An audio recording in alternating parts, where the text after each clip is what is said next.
ఒక order delivery ఇచ్చే ముందు కన్ఫర్మేషన్ చేసుకోవాల్సిన అవసరం డెఫినెట్లీ ఉంటదనేది నేను అనుకుంటున్నా. ఒక ఓటీపీయో లేకపోతే కాల్ చేసో లేకపోతే ఆ పేరేంటో కనుక్కొని క్రాస్ చెక్ చేసుకొని ఇది ఇది కరెక్ట్ డెలివరీయా కాదా అని ఇచ్చుకొని వెళ్ళిపోవాలి. ఓకే, అబ్బాయి ఫస్ట్ ఒక తప్పు చేశాడు.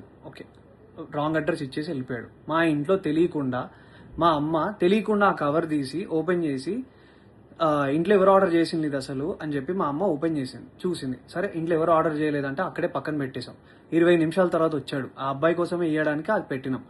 ఆ అబ్బాయి మా ఇంటికి అడిగినప్పుడు నేను ఆ అబ్బాయిని యాజ్ ఎ జనరల్ సిటిజన్ గా, ఒక రెస్పాన్సిబుల్ సిటిజన్ గా నేను అడిగిన క్వశ్చన్, బ్రదర్ మీరు అసలు క్రాస్ చెక్ చేసుకున్నారా అడ్రస్ అని అడిగితే ఆ అబ్బాయి చెప్పిన విధానం ఏంటంటే, లేదు నేను చూసుకోలే ఇచ్చేస్తా.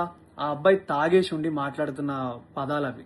అవును లేదు చూసుకోలేదు ఇచ్చేసిన, నేను ఏంది ఇప్పుడు ఏమైతుంది ఇప్పుడు అది ఇది అని మాట్లాడాను.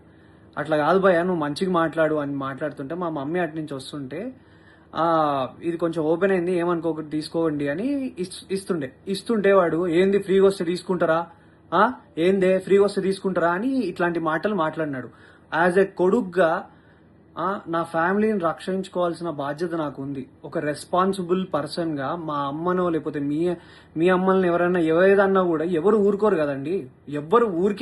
ఎవరి మీదకి నాకేమైనా పిచ్చా, ఆ అబ్బాయితోని నేను గొడవ పడితే నాకేమన్నా వస్తుందా, పోనీ నా కెరియర్కి ఏమైనా హెల్ప్ అవుతుందా, లేకపోతే ఆ అబ్బాయిని నేను హ్యూమిలియేట్ చేసి మాట్లాడితే నాకేం వస్తుంది. నేను ఒకప్పుడు డెలివరీ జాబ్లలో పని చేసుకుంటా ఎదిగి ఈ రోజు హీరోగా అయినా ఉన్నాయి.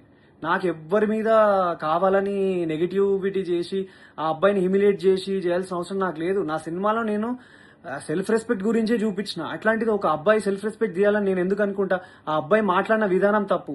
ఆ అబ్బాయి తాగేసి వచ్చి ఆ ఆర్డర్ ఎక్కడో ఇవ్వాల్సింది ఇక్కడ ఇచ్చిండు.